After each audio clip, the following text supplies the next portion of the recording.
Assalamualaikum teman-teman semua, Sampurasun. Selamat bergabung kembali di channel Info Australia, channel yang selalu update berita-berita yang ada di Australia, dan juga saya bakalan share informasi-informasi menarik dan bermanfaat buat teman-teman semua seputaran Australia.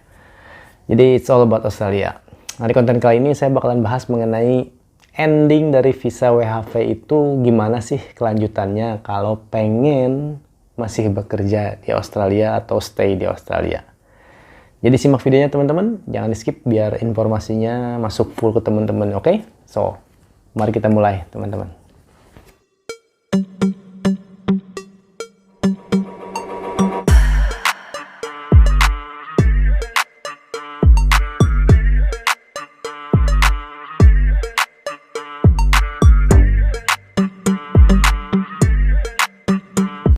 Oke teman-teman, di konten video kali ini saya bakalan bahas mengenai ending dari visa WHV itu kalau sudah 2 kali perpanjangan itu gimana caranya kalau masih pengen stay di Australia. Apakah ada cara yang lain ataupun mendapatkan visa yang lain. Otomatis sih pasti harus mendapatkan visa yang lain karena harus ada izin tinggal untuk masih tinggal di Australia.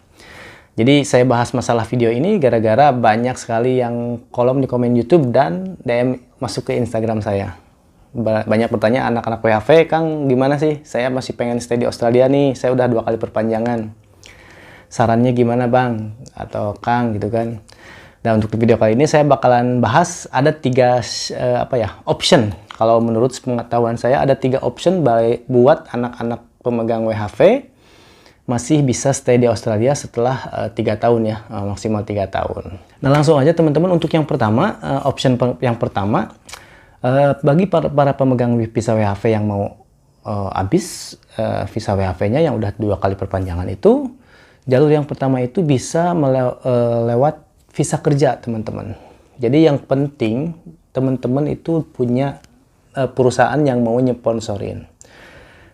Jadi intinya bisa transfer ya dari visa WHV ke visa kerja.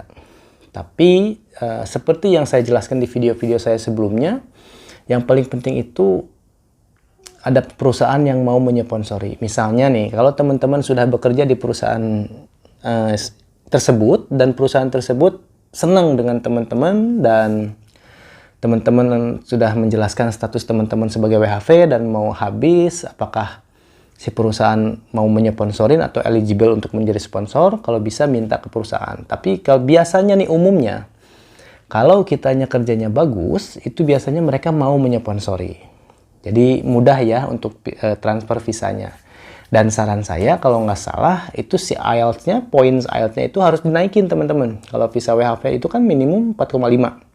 Sedangkan untuk visa kerja itu minimum 5 ya, minimum 5 untuk visa kerja. Jadi IELTS-nya harus di-upgrade teman-teman. Teman-teman harus ambil IELTS lagi, ya ambil di IELTS di Australia itu nggak usah pulang ke Indonesia, di Australia juga ada bisa ngambil IELTS ataupun PTE seperti itu ya. Jadi option yang pertama nggak banyak lama, itu bisa transfer ke visa kerja, yang penting ada perusahaan yang mau nyponsorin. Saran saya buat teman-teman yang pemegang WHV, coba kasih yang terbaik buat perusahaan yang bekerja sekarang, kalau perusahaannya itu bisa menyponsori.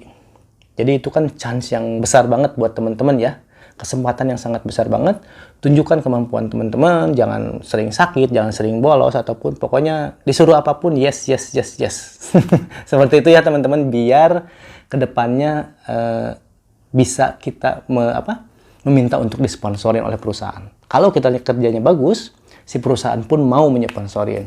Karena si perusahaan pun nggak mau kan wasting money untuk menyponsorin kalau si karyawannya itu nggak bagus kerjanya. Jadi seperti itu. Nah, untuk option yang kedua, teman-teman pemegang visa WHV itu kalau sudah 3 tahun atau sudah 2 kali extension, itu boleh apply visa student. Kalau visa working holiday visanya mau habis, itu boleh apply visa student. Maksudnya boleh tuh kita eligible untuk apply visa student.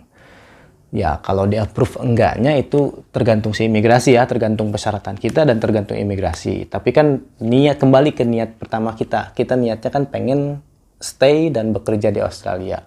Dan option yang kedua kita ngambil visa student.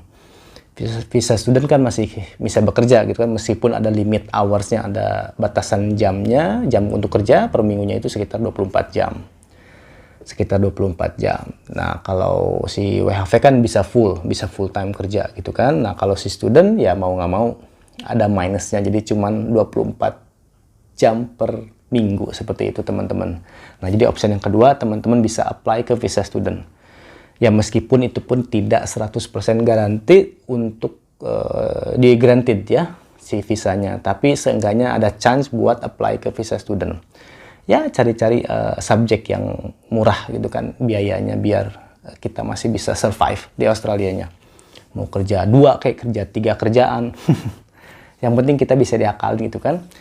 Misalnya diakalinnya gini aja teman-teman, kalau visa student kebanyakan sih ini juga bukan jadi rahasia, tapi udah ketahuan sama semua orang. Kalau pengen punya tambahan, cari yang cash on hand gitu kan. Misalnya kan student kerja maksimal 24 jam seminggu. Nah, kalau 24 jam seminggu kan susah juga ya untuk biaya hidup, biaya kuliah gitu kan.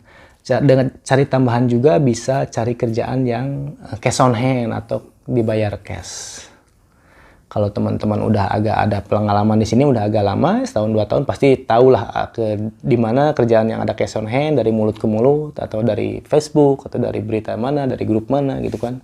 Pasti selalu ada. Cari tambahan aja gitu kan buat teman-teman. Jadi option yang kedua, bisa apply visa student meskipun tidak garanti 100% di approve visa studentnya ya. Jadi untuk option yang keduanya. Nah, untuk yang option yang ketiga teman-teman, yaitu agak lebih ekstrim. Kenapa lebih ekstrim? Karena teman-teman harus nyari bule.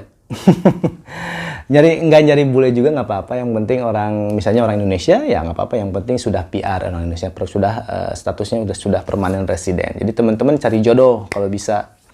Misalnya kalau teman-teman pemegang visa WHP-nya yang cewek, ya cari jodoh yang cowok yang sudah PR orang Indonesia.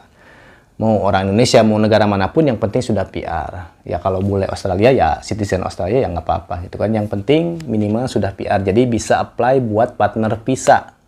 Kalau teman-teman punya pacar bule ataupun punya pacar orang Indonesia yang sudah PR, seperti itu. Ataupun negara-negara yang lain, yang penting sudah PR ya. Nah, jadi option yang ketiga ini agak ekstrim. Syaratnya susah karena syaratnya membawa perasaan. Bukan syaratnya seperti apa. Jadi syaratnya kan susah. Harus ini pacaran dulu teman-teman. Nah, itu option yang agak mudah tapi sulit. Gimana ya? Mudah dari segi persyaratan tapi sulit dari segi perasaan. Seperti itu teman-teman. Jadi option yang ketiga, cari jodoh yang minimal sudah PR ataupun warga negara Australia. Seperti itu teman-teman. Jadi ada 3 ya teman-teman. Dari yang pertama bisa transfer ke visa kerja, yang kedua bisa apply visa student, yang ketiga cari jodoh. Cari jodoh yang minimal sudah PR di Australia. Seperti itu ya teman-teman. Jadi segitu aja teman-teman informasinya, mudah-mudahan bermanfaat buat teman-teman semua, dan jangan lupa selalu minta doa dari orang tua, oke? Assalamualaikum warahmatullahi wabarakatuh.